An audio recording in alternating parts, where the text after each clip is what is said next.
That's how it's supposed to be. You stop smiling.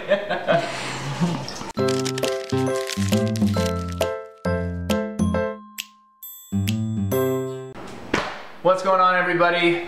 This is another video, Summer Family Fun, and the reason we wanted to put this video onto our YouTube channel was because we want to show you one of the meals that we make that everybody in our family likes. Do you like it? Sushi. We're gonna make some sushi today. I'm gonna show you how we do it, how we make it really quick and easy, and then yeah, you can try it at home if you want to. Let's see how it goes. First step is you gotta have some good rice. We use this one, organic long grain Thai jasmine. Actually, we use a variety of different rices, but this one is the one that we bought at the store this time. So we're gonna use this time. First thing you do is you put the rice in your rice cooker.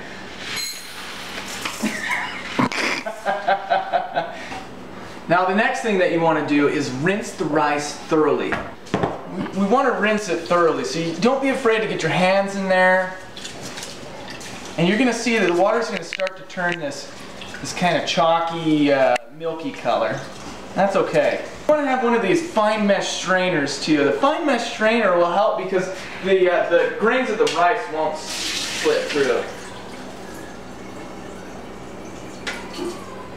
And you put the rice back in the bowl, and you do it again, really until the water isn't that milky white color.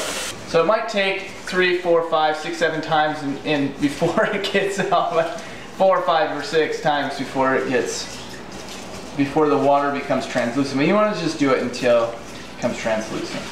Okay, now that the water has reached the translucent consistency, or translucent clear color, or it's just the water's clear in there, then we go ahead and then we add our proportion, our ratio of water to rice, right? So we have 4 cups of rice, and I do about 5½ cups of water. And you know, I just want to tell you too that I wasn't classically trained. I'm not classically trained.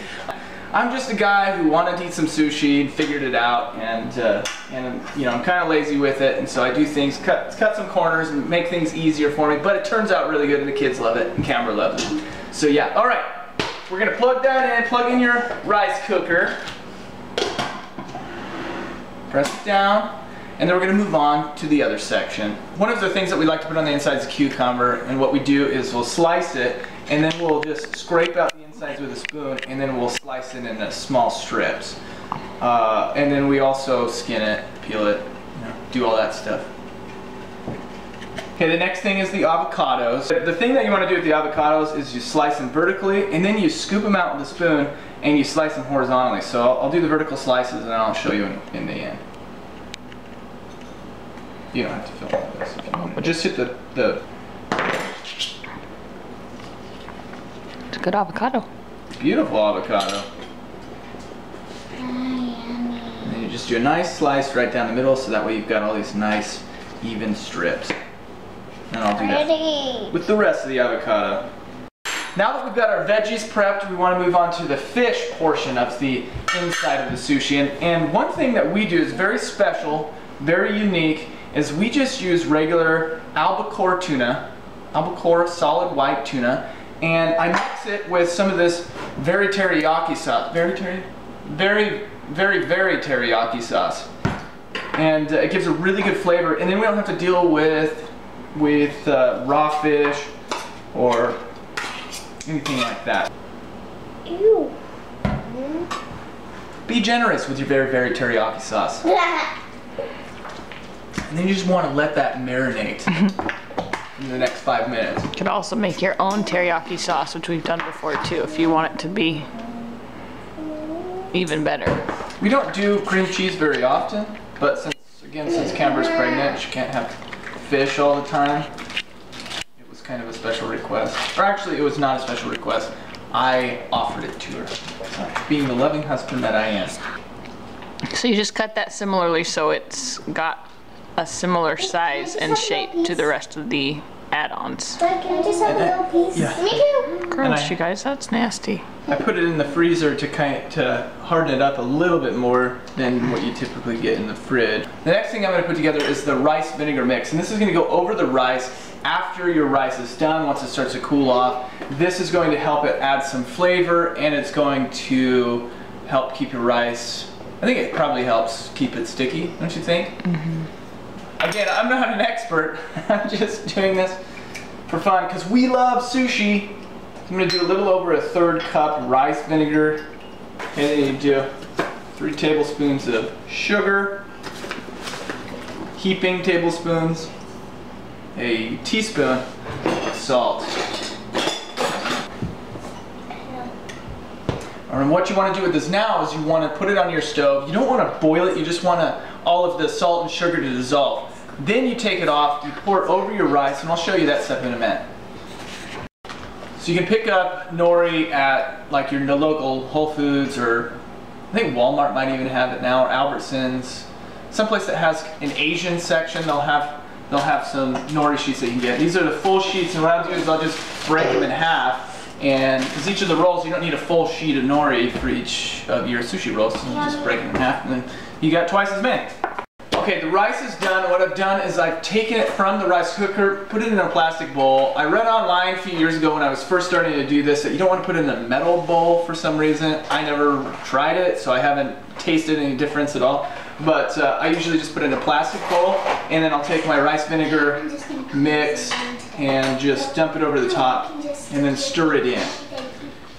And it takes a few minutes to cool, and so you just kind of want to, you know, fold it in like you would any typical bread dough. Camber's rolling her eyes at me right now. So it usually take about 10 minutes or so. You want to get it cold enough or cool enough so that way you can get your hands in there and then put it right onto the nori, onto your roller. And I'll show you all that stuff in just a few minutes. But it'll take a few minutes to cool down, so just keep stirring it, trying to get some airflow in there so that way you can cool down the rice at a quicker pace. Another cool trick that I learned was as soon as you're done with your rice cooker, here, go ahead and look in there.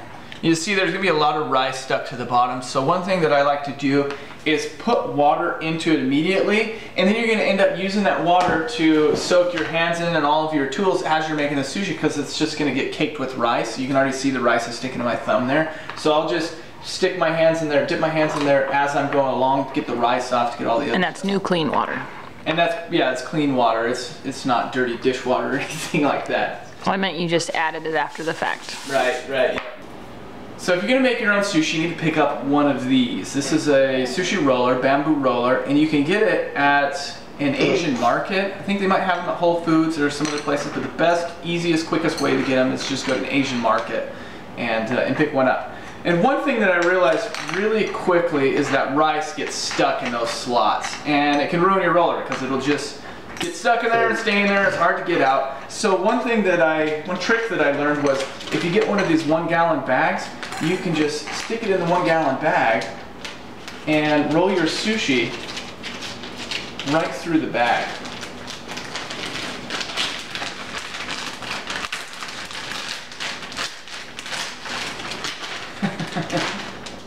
Zip it up, and then you just put your nori on there, and then you can roll it all up with the bag on there, so that way your roller stays nice and fresh. Nice, fresh, and clean. So I'll just take my full sheets here, then bend them in half, give it a nice little push. It doesn't have to be perfect. Every sheet doesn't need to be perfect unless you're OCD.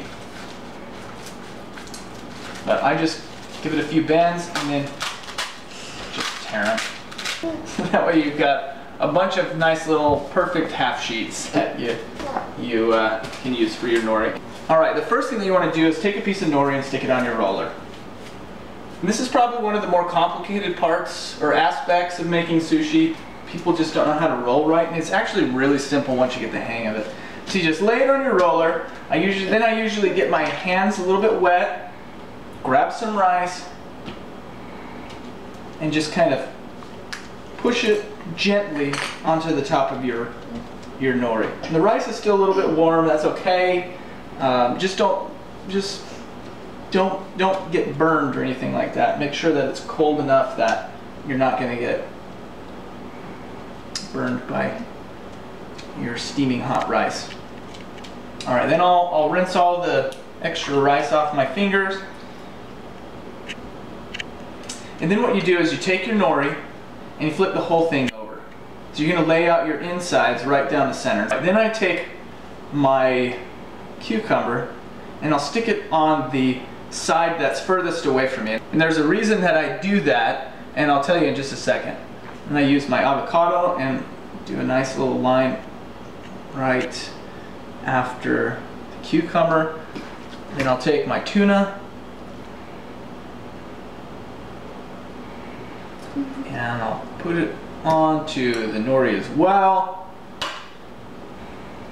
And then I'll just kind of shape it with my hands, make sure that it's nice and even there, so that way when I roll it, it doesn't come all come squishing out or end up in the middle of the nori. Alright, rinse off again, get all the chunks off your hand. And then what I do, okay, so here's the important part. I leave a little bit extra space here at the bottom of my roller so that way I can grab it. Then I take my hands, my fingers, and I grab the cucumbers on that backside. The reason I have the cucumbers there is so that way my hands don't get all mashed into the avocado or into the tuna. So you grab the cucumbers and then you gently press, fold it over, take your roller and kind of push it down, and then you take that, roll it over again, and then I just kind of gently ease it up the roller. So I'll just keep kind of pushing it as I'm pinching as well, so that way you keep the shape of your sushi roll. And then you've got your first sushi roll. Voila! I'm so hungry. And then you just repeat the process, and you can add in whatever you want. And like I said, we enjoy this meal. Camber likes some of the cream cheese. I don't personally like that, but that's okay. Some people do, some people don't. And you just make as many rolls as you're going to eat. So yummy! The easiest way we've learned to cut the sushi without squishing it and making it all mush and fall apart is to use like a serrated bread knife. And also, like Scott was saying, we dip it a little bit in the water so that it doesn't get quite so sticky. Then all I usually do, depending on how many pieces we want or the size, I'll just cut it right down the middle, carefully without pushing too hard. We're cutting our counter. Yeah, and then I'll cut either 3 pieces or 4 pieces, depending on how much, like I was saying, how big we want the pieces to be. So we'll make them be a little bit skinnier so we can have them go further. So we'll just cut that way and re-wet the knife, see it's gonna stick at the end as needed. And then we just put them all out for us to choose from. That's it. All right, and here's the finished product. And here are all the happy faces who get to eat the rolls. Yum. And then you can just put some wasabi into some soy sauce, or you've got some sriracha sauce if you want it extra spicy. And that's how we do it as the Simpson family. We like to make fun, unique, creative foods. So I hope you enjoy it, and I hope your family enjoys it too. Have a fantastic week. We'll talk to you soon. Bye. Say bye. Bye. Bye.